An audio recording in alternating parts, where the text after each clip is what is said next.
Amid rising tension in the Red Sea region, the recent escalation of violence between the United States and the Houthis has brought the situation to the brink of World War III. Since Hamas' initial attack on Israel, the area has become a tinderbox. For weeks, the Houthis have spread terror in the Red Sea, focusing their brutal attacks on cargo ships. The US response, backed by the UK and other allies, was to launch a series of attacks against Houthi weapons and infrastructure, thereby escalating hostilities.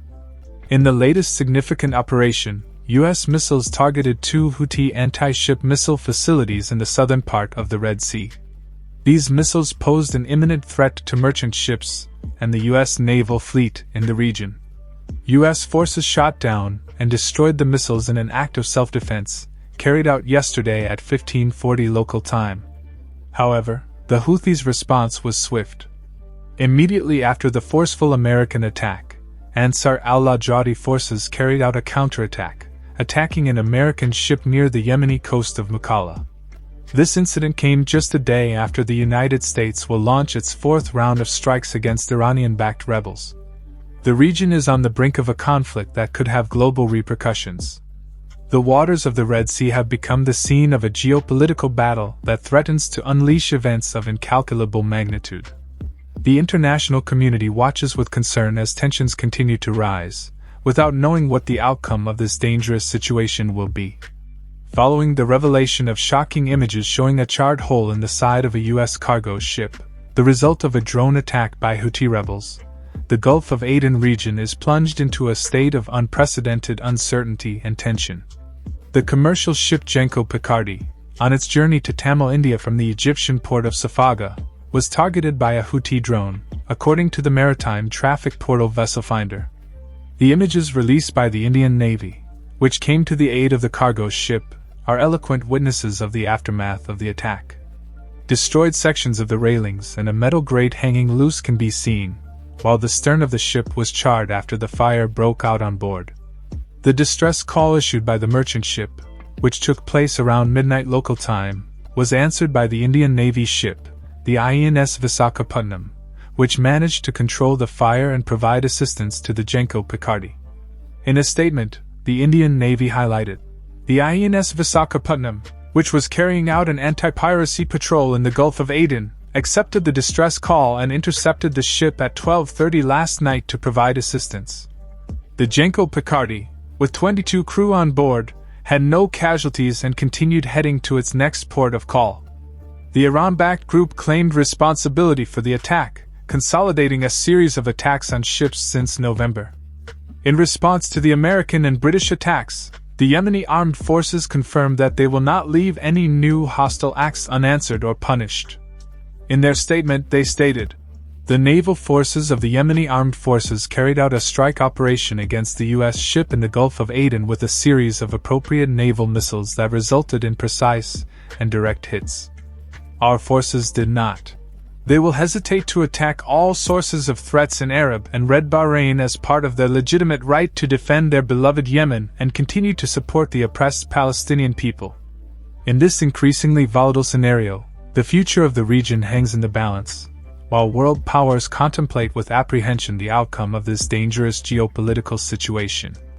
Following the recent attack, the United States has intensified its offensive against Houthi rebels with a 4th round of strikes in less than a week.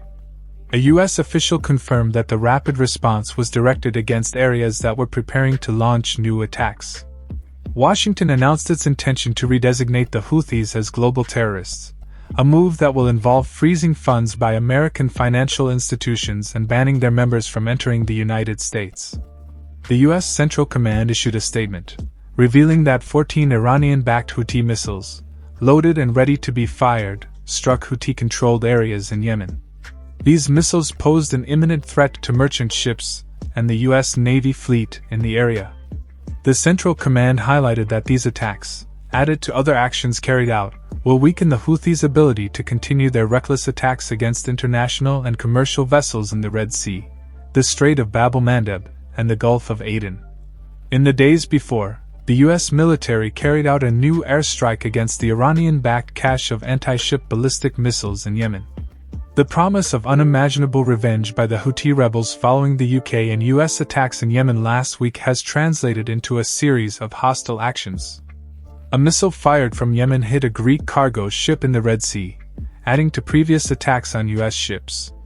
These events occurred hours after a US warship intercepted a cruise missile fired by the Houthis. These attacks not only affect global trade but also threaten oil prices. In the United Kingdom, as tensions in the Middle East rise and the Gaza conflict persists, warlords transporting drones from Iran threaten ships transiting the Red Sea towards the strategic Suez Canal. The situation has forced more than 2,000 ships to divert thousands of miles, as around 12% of global commercial shipping uses this route. Despite the escalation of exchanges between the Houthis and the United States, the Israeli Defense Ministry insists that the conflict between Israel and Hamas has not transcended beyond Israel and the occupied territories. The complexity and severity of the geopolitical situation in the region generate uncertainty about the course of future events. Pentagon Deputy Press Secretary Sabrina Singh issued a strong statement in response to the complex situation in the region, highlighting the fundamental differences between the events in Gaza and the actions of the Houthis.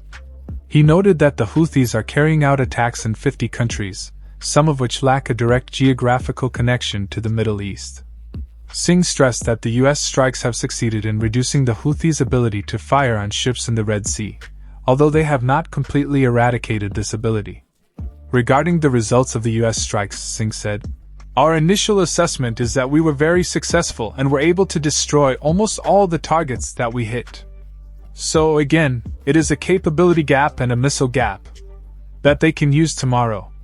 He explained the complexity of the situation in the narrow Red Sea, with narrow areas and the presence of numerous ships, making it difficult to assess whether the missiles are specifically aimed at the United States. Singh expressed concern about the economic disruption and danger to innocent lives caused by the Houthis by blocking the passage of commercial ships through the Red Sea. He urged the Houthis to end these reckless attacks, emphasizing that the U.S. military response will continue until that happens. Despite Singh's statement, President Biden acknowledged that the attacks of the last day failed to stop the militants' actions, but emphasized the persistence of the U.S. military response. Meanwhile, British maritime security company Ambrey issued a statement reporting that Houthi attempts to attack ships have not ceased. A Marshall Islands flagged chemical tanker reported a suspicious drone approach 105 miles southeast of Aden, underscoring the continuing threat in the region. Uncertainty about the development of events persists, while geopolitical tensions intensify in this delicate situation.